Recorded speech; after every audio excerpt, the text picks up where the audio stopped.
प्रिय भाई और भौणी माने आपण मानक निमंते आरंभ करुछु आमर कार्यक्रम आशीर्वाद झरणा एही कार्यक्रम माध्यम आपण माने प्रभु जीशुख्रीष्टर बहुमूल्य जीवंत वाक्य गुड़िक शुणा पाउथिबे। तत्संगे विभिन्न ख्रीष्टीय सुमधुर संगीत गुड़िक मध्य शुणा पाइबे। जदि आपण माने एही चैनल रो प्रथम करी देखु अछंती तेबे एही चैनल को सब्सक्राइब करी लाइक करी पुणी बेल आइकन को चिपी दियंतु। तत्संगे आपणक बंधुवर्ग एवं परिजन मानक निकट को शेयर कर दियंतु जेपरी प्रभुंकर से अंतिम वाक्य मार्क 16 पर्व लिखा जाए तार आमे पालन करि परिबा। प्रभु आम समस्त को आशीर्वाद करंतु। आमेन। प्रभु यीशु कहिले तुम्भे माने जगतर लवण लवण जदि स्वाद विहीन हुए ताहा बाहरे पका जाई समस्त लोकंकर पाद तले दलित हुए। प्रिय बंधुगण आमको प्रभु यीशु लवण सहित तुलना करि अछंती। तेबे लवण निश्चित भावरे एक सस्ता जिनिस, तार मूल्य बहुत कम। अन्य जिनिस मानक मध्यरु लवणर मूल्य बहुत कम, किंतु ए सस्ता जिनिस सहित प्रभु जीशु आमको किभली भाव तुलना करिसंती, काहीकि तुलना करिसंती से विषय आमे आज आलोचना करिबे। आमर प्रत्येक गृह अभियान रो कार्यकारी रेभरेंड रंजन मंत्री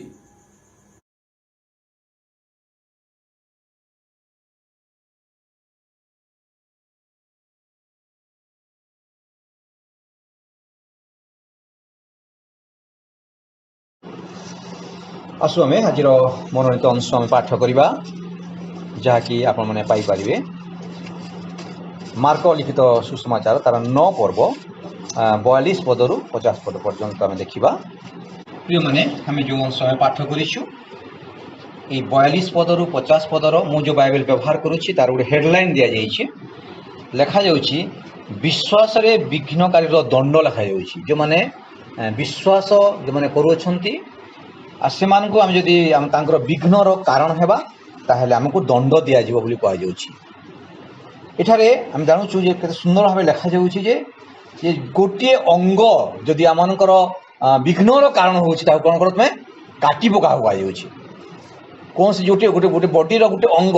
गोटे हाथ जदि आमानकर विश्वास निमंते विघ्नर कारण होउछि ताहे ताकू काटी पकाओ। ठीक से आमे जदि कहार जदि विघ्नर कारण होउछु ताहेले आमनकु दंड दिया जिवो लिखा जेतबे तुमे कहार विश्वासर तुमे विघ्नर कारण न हो बोली कहि बहुत बड़ विषय कहि लिखा जाउछि। कि मोर टॉपिक ताहा नहे आज प्रकृत रे मोर टॉपिक होउछि एई अंशर 50 पदर शेष लाइन हेडलाइन शेष 50 पदर शेषटा लिखा जाउछि तुम्हे माने आपना आपना ठारे लवण रख एवं परस्पर शांति रे रुह। यह हूँ आज मोर चिंतार वाक्य। आम जो आगुरी देखुला यह तार कंटेस्ट रो तार गोटे परस्पर ये संपर्क रोचे जे आमे जेपरि अन्यर विघ्नर कारण न हेबा अन्यर दुखर कारण न हेबा अन्न को दुख न देबा से परिपक्ष रे शेष वाक्य कह तुम माने आपना आपना पाखरे लवण रख। आमे आम पारिवारिक उपासना रे आमे स्वामी स्त्री बसु आम बाइबल स्टडी कर बाइबल रीडिंग कर प्रति दिन आम रीडिंग कर थाउ। आम ये अंश को आम बर्तमान मोर मार्क पुस्तक चली अच्छी पढ़ु पढ़ु ये अंशटे मु निरीक्षण कली जहाँकि 50 पदर शेष अंश यह मुझे अनेक थर पढ़ी अच्छी से समय पढ़ी कि हठात कौन कि आने से गोटे मत मन गोटे गोटे चिंता आसला लिखा जाउछि तुम्भे माने आपना आपना ठारे लवण रख एवं परस्पर शांति रुह। किंतु पार्वती उपदेश माथ्यू लिखुचंती तुम्हे माने जगतर you are the salt of the world नहीं कि माथ्यू कहउछंती तुम्हे होछि जगतर लवण किंतु एठारे मार्क लिखुचंती तुम्हे आपना आपना लवण ठीक अलग लगुछि नहीं पूरा अलग लगुछि। माथ्यू कहउछंती तुम्हे ऑलरेडी लवण अटो तुम्हे लवण यू आर सॉल्ट तुम्हे लवण अटो କିନ୍ତୁ ମାର୍କ କହୁଛନ୍ତି ତୁମେ କ'ଣ କର ଆପଣା ଆପଣା ଠାରେ ଲବଣ ରଖ। ଲବଣ କେତେ ରଖାଯାଏ ଯେତେବେଳେ ନଥାଏ ନାଇଁ କି, ଆମର ଯଦି ଘରେ ଲବଣ ନଥିବ ତାହେଲେ ଲବଣ କିଣି ଆଣିବା। ତ ଏ ବାକ୍ୟକୁ ମୋତେ କାହିଁକି ଗୋଟେ ଟଚ୍ କଲା ଗୋଟେ କାହିଁକି ଏ ବାକ୍ୟ ମୋତେ ଟଚ୍ କଲା, କାରଣ ହେଉଛି ଯେ ଲବଣ ନଥିବାରୁ ଲବଣ ରଖିବା ପାଇଁ କୁହାଯାଉଛି। ମାଥ୍ୟୁରେ ପ୍ରଭୁ କହୁଛନ୍ତି ତୁମ ପାଖରେ ତୁମେ ଲବଣ ଅଟ, ଅର୍ଥାତ୍ ତୁମ ପାଖରେ ଲବଣ ଅଛି, କିନ୍ତୁ ମାର୍କରେ କହୁଛନ୍ତି ତୁମେ ଆପଣା ଆପଣାଠାରେ ଲବଣ ରଖ। ତାର ଅର୍ଥ ପ୍ରଭୁ ଏଠାରେ ମୋତେ କଥା କହିଲେ ଯେ ହୁଏତ ବର୍ତ୍ତମାନ ସମୟରେ ଆମମାନଙ୍କ ପାଖରେ ଲବଣ ଶେଷ ହୋଇଯାଇଛି। ବୁଝିପାରିଲେ, ଆମ ପାଖରେ ଯେଉଁ ଲବଣ ଯେଉଁ ଲୁଣ ରହିବା କଥା ତାହା ସରିଯାଇଛି ବୋଧହୁଏ। ସେଥିପାଇଁ ମାର୍କ କହୁଛନ୍ତି ଏଠାରେ ତୁମେ କ'ଣ କର ଆପଣା ଆପଣା ପାଖରେ ଲବଣ ରଖ। ତୁମେ ତ ଲବଣ ଅଟ, କିନ୍ତୁ ଲବଣ ବୋଧେ ତୁମ ପାଖରେ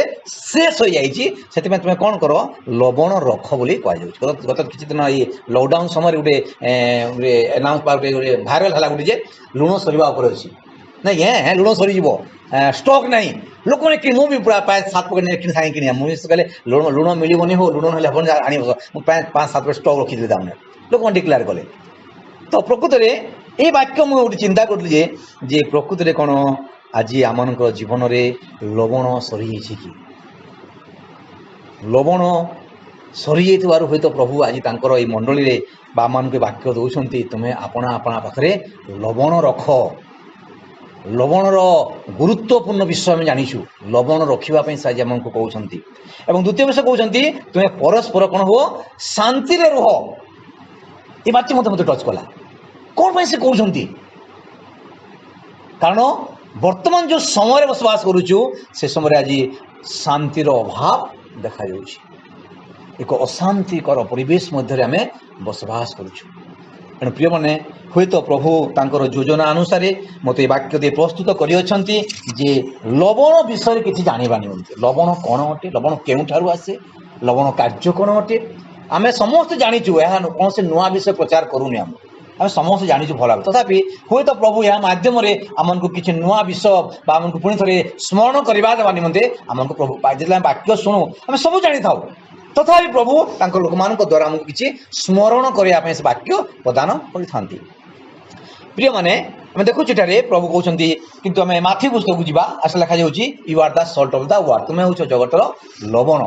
ଆମମାନଙ୍କୁ ଗୋଟେ ଲବଣର ଗୋଟେ ଆଖ୍ୟା ଦିଆଯାଇଛି, ଯେମିତି ଗୋଟେ ଉପାଧି ଦିଆଯାଏ, ଯେମିତି ମୁଁ ଲେଖୁଛି ରେଭରେଣ୍ଡ ଲେଖୁଛି, ସେମିତି ହୁଏତ ଆମ ସମସ୍ତଙ୍କୁ ଏହା ବିଜାତିମାନଙ୍କୁ କୁହାଏ, ବାକ୍ୟ ବିଜାତିମାନଙ୍କ ପାଇଁ ନୁହେଁ। ମାଥ୍ୟୁ ଯେଉଁ ପୁସ୍ତକ ଲେଖୁଛନ୍ତି ଏହା ବିଜାତିମାନଙ୍କ ପାଇଁ ନୁହେଁ, ଏହା ବିଶ୍ୱାସୀମାନଙ୍କ ପାଇଁ କହୁଛନ୍ତି ତୁମେ ହେଉଛ ଜଗତର ଲବଣ। ସମ୍ପୂର୍ଣ୍ଣ ଭାବରେ ବିଶ୍ୱାସୀମାନଙ୍କୁ ବା ସେଠାରେ ଥିବା ପ୍ରଭୁଙ୍କ ତାଙ୍କ ଦେଶ ସେବକମାନଙ୍କୁ ବା ତାଙ୍କ ଶିଷ୍ୟମାନଙ୍କୁ ସ୍ପେଶାଲି କହୁଛନ୍ତି ଯେ you are the salt of the world, ତୁମେ ହେଉଛ ଜଗତର ଲବଣ। ଲବଣ ବୋଲି ଗୋଟେ ଆଖ୍ୟା ବା ଗୋଟେ ବଡ଼ ଉପାଧି ବିଶ୍ୱାସୀମାନଙ୍କୁ ଦିଆଯାଇଛି। ଯେପରି ଆମେ ଗୋଟେ ପାଷ୍ଟର ଉପାଧି ପାଇଛୁ, ରେଭରେଣ୍ଡ ଉପାଧି ପାଇଛୁ, ସେହିପରି ଗୋଟେ ଆମେ ସମସ୍ତ ବିଶ୍ୱାସୀଙ୍କୁ ଗୋଟେ ଲୁଣର ଗୋଟେ ଉପାଧି ଦିଆଯାଇଛି। ଆମେ ସମସ୍ତେ ଗୋଟେ ଲୁଣ ଅଟୁ, ଆମ ପାଖରେ ସମସ୍ତ ଲୁଣ ଅଟୁ। କିନ୍ତୁ ଆଜି ତାଙ୍କ ଭାଇ କହୁଛନ୍ତି ସେ ଲୁଣ ଯେଉଁ କଥା କହୁଛନ୍ତି ସେ ଲୁଣ ଆଜି ଆମମାନଙ୍କ ଜୀବନରେ ସରିଯାଇଥିବାରୁ ହୁଏତ ପ୍ରଭୁ ଆଜି ବାକ୍ୟ ନେଇ ଆସି କହୁଛନ୍ତି ଯେ ତୁମେମାନେ ଆପଣା ଆପଣା ପାଖରେ ଲୁଣ ରଖ, ଲବଣ ରଖ। ପ୍ରିୟମାନେ, ଏ ଲୁଣ କୋଉଠୁ ଆସେ? ଲୁଣ ସମୁଦ୍ରରୁ ଆସେ। ଯେଉଁ ଲୁଣ ଆମେ ବ୍ୟବହାର କରୁଛୁ ସେ ଲୁଣ ସାଧାରଣତଃ ସମୁଦ୍ରରୁ ଆସେ। ସମୁଦ୍ର କିପରି ଆସେ ଜାଣିଛୁ? ଏ ଲୁଣ ସମୁଦ୍ରରେ ପାଣିରେ ମିଶିକି ଥାଏ,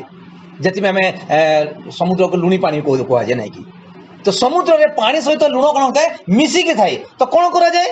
ନା, ମୁଁ ଦେଖୁଥିଲି ଗୋଟେ ଇଏରେ ଯେ କ୍ଷେତ ତିଆରି କରାଯାଏ, କ୍ଷେତ ଯେମିତି ଚାଷ କରୁ ସେମିତି କ୍ଷେତ ତିଆରି କରାଯାଏ। ଆଉ ସେ କ୍ଷେତ କ'ଣ କରେ ନା ସେ ସମୁଦ୍ରରୁ ପାଣିକୁ ଅଣାଯାଏ ସେ କ୍ଷେତକୁ, ଏବଂ ସେ କ୍ଷେତରେ ସେ ପାଣିକୁ ଷ୍ଟକ୍ ରଖାଯାଏ। ତାପରେ କ'ଣ କରାଯାଏ ନା ସୂର୍ଯ୍ୟଙ୍କର କିରଣ ଦ୍ୱାରା ସେ ପାଣି ବାଷ୍ପ ହୋଇ ଉପରକୁ ଉଠିଯାଏ। ଯେତେବେଳେ ପାଣି ବାଷ୍ପ ହୋଇ ଉଠିଯାଏ ସେ ଲୁଣଟା ସେଠି ରହିଯାଏ, ସେ ମାଟିରେ ରହିଯାଏ। ଆଉ ସେ କ'ଣ ନା ସେ ମାଟିରେ ଲୁଣ ପୁରା ମିଶିକି ରହେ। ଆଉ ସେଇ ମାଟିକୁ କ'ଣ କରାଯାଏ? ତାକୁ ନା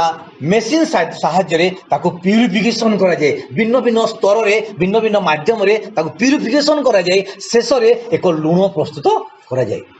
ସେ ଭିନ୍ନ ଭିନ୍ନ ମାଧ୍ୟମ ଦେଇଯାଏ, ସାଙ୍ଗେ ସାଙ୍ଗେ ଲୁଣ ହେଇଯାଏନି।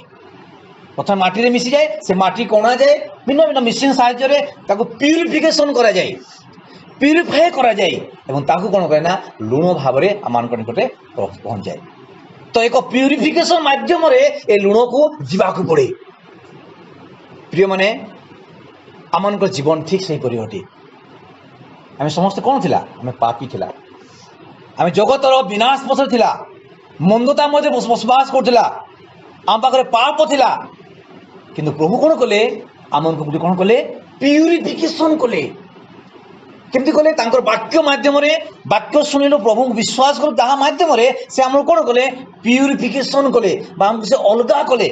जब समुद्र रु पानी को अलगा करा जाए ठीक प्रभु कौन कले आम जगत मध्य कौन कले से सेपरेशन कले अलगा कले एवं तांकर रक्त माध्यम आमको से कौन कले प्यूरिफाए कले। अनेक समय गोटे एग्जांपल दिए ये बेले आम किडनी खराब हो जाए किडनी खराब हो जाए कहीं खराब हो जाए ना ब्लड मैला हो जाए तो कौन करें किडनी खराब कौन डायलिसिस करा जाए ताको पुणी थे ताको सफा करा जाए ठीक से परि कौन कले प्रभु आम जो पापपूर्ण जीवन ताको कौन कले प्रभु तांकर रक्त से प्यूरिफिकेशन कले जो मानकर रक्त मैला हो जाए जार किडनी खराब हो जाए कौन जाए से भीतर जो पुणा रक्त थाए मैला रक्त थाए ताको बाहर करा जाए एवं पुणी नुआ रक्त से कौन ना प्रवेश करा जाए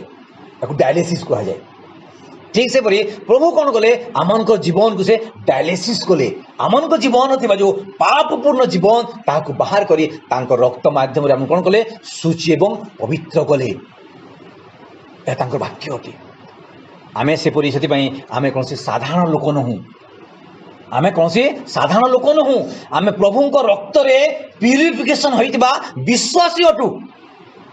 प्रभु तांकर दृष्टि रे आमे महान अटू एवं प्रभु आमन को से महानता मध्य से जगत रे आमन को से स्थापन करी अछंती कौन पे स्थापन करी ना से जेपरी जगत रे लोक विश्वास कौन करबा निजर लवण को से कौन करिवो विच्छेद करिवो लवण को से बांटिबो से प्रभु कहले तुम जगतर लवण तो जगत लवण अट तुम्हें कौन कर तुम लवण तुम्हें अन्य मान निकट तुम्हें परिप्रकाश कर बोली से आम जीवन एक लक्ष्य हेबा आवश्यक मनुष्य जीवन एक उद्देश्य हेबा आवश्यक किंतु साधारणतः मनुष्य कौन पे बंचे आम उद्देश्य कौन अटे यदि कौन व्यक्ति पठे आप उद्देश्य कौन अटे आज्ञा केमती मु बड़ लोक हेबी किसी अर्थ कमेबी भल घर टे बनैबी मु पिला मनुष्य करी से भल भाव में बाहा करी से फ्यूचर को मुझे गठन करी मरीबी यह हूँ आम समस्त जीवन एक लक्ष्य उद्देश्य मनुष्य सब बेले ए उद्देश्य नहीं बंचे सब तार मन में गोटे विषय चिंता थाए मुझे बड़ लोक हेबी मुझे बेसी अर्थ टଙ୍କା कमी मुझे प्रतिपत्ति लाभ करी लोकों दृष्टि मुझे सम्मानित हो पारि वर्तमान जुग खाली अविश्वासी मान ख्रीस्टियान समाज गोटे आम कंपिटिशन जुगे बसवास करुचु सेमती घर कला 2 ताला मु 3 ताला करी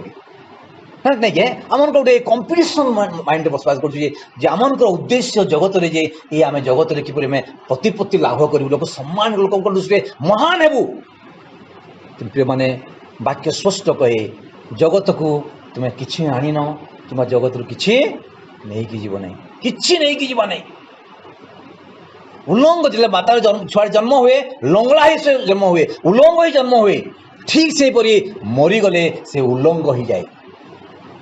मन थे गोटे एग्जांपल शुणी थे कहते मोर डेढ़ शाशु थे मरीगले मोर मिसेस बड़ भणी मरीगले किडनी फेलुअर रे आ मरीगला समय तांकर नाकर गोटे छोट से नथ था नाक फुटकी कहती नाइक थिला तो छोटा बोधे तार दाम बेसी बेसी 50 कि 100 टंका है से समय ताकू टाणी की उठार गला से नहीं पारला नहीं मरवा आगर गोटे सुंदर बिल्डिंग तैयारी करथिला से बाहा ही नथिला अनमेरिड थिला सुंदर बिल्डिंग तैयारी करता मोर जीवन गोटे अनुभूति एटा मत से फोन करता मझे उद्घाटन करने निमंते मत बहुत प्रेम करे तो बोले रंजन तुम्हें केबे आसबो आम उद्घाटन करे मुझे नानी नानी ये तो एमती समय एटा अक्टोबर मस आम उद्घाटन करवा अक्टोबर जो दसरा छुट्टी थाए तुम स्कूल आम टीचर थे से उद्घाटन करवा नानी से समय मुझे ठीक अच्छे तुम जो कौच ताल अक्टोबर मस उद्घाटन करवा आ विश्वास करेंगे नहीं किसी जो समय रहा या जून मस घर कंप्लीट होती जुलाई मस सीरीयस हो गले हस्पिटाल एडमिट करागला किडनी फेलियर है जुलाई 17 तारीख से एक्सपायर कर से बिल्डिंग से पशि पारे ना अनमेरिड व्यक्ति बहुत टाँग खर्च कले शेष से बिल्डिंग घर भाई भाई भितर झगड़ा है मारपिट है लास्ट गोटे भाई दिगला जहाँ मुझे कहवा अर्थ हो आम जगत में ये समस्त हूँ मनुष्य उद्देश्य किंतु जदि आम भल भाव चिंता करूँ जे प्रकृत में जगत असार अटे ना कि असार सकल ही किसी आणीनु कि नहीं कि तथापि आम घांटी हो पूरा घांटी हो कौन करी केमती करी ए मनुष्यर नेचर अटे कि प्रभु तांको वाक्य कहते जे आम आम उद्देश्य एक भिन्न उद्देश्य नहीं प्रभु आम रखी ताहा हूँ से उद्देश्य हूँ लवण भाव से आम जगत में रखी अच्छा तो प्रथम देखु आम जे प्रभु आमको प्यूरिफिकेशन करमको अलगा कर एक विशेष उद्देश्य नहीं करपरी आम जगत में लवण सदृश आम बास करवा लवण प्रथम गुण हूँ लवण कौन करे ना से समय विशेषकर जो प्रभु शिक्षा दूसरे से 2000 वर्ष पूर्व से समय लवण प्राथमिकता था प्रथम तक इम्पोर्टां था लवण कौन करूला जिनिस को सुरक्षित करूला तार फास्ट काम था इम्पोर्टां काम था से समय जो जिनिस नष्ट हो जाए से नष्ट हवा को रक्षा करने विशेषकर लुण को व्यवहार करा संरक्षित करने निमंते सुरक्षित करने विशेषकर पालेस्टाइन देश में जो प्रभु जीशु शिक्षा दौरान से स्थान में विशेषकर मांस को गुरुत्व दि जाऊला आ मांस को सुरक्षित करने निमंते विशेषकर लुण व्यवहार करा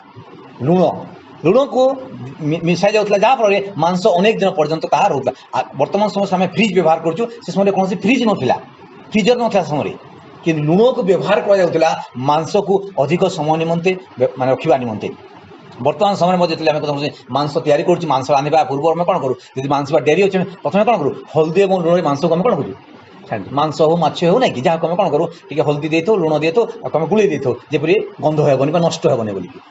तो लुणर प्रथम काम है जे गोटे जिनिस को से कौन अनेक समय पर्यंत से सुरक्षित रखे पचि जीवार नष्ट होबार से कौन करे रक्षा कर माने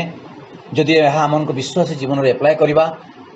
ताहा एक सत्य वाक्य अटे जे वर्तमान जगत एक भयंकर जगत अटे एक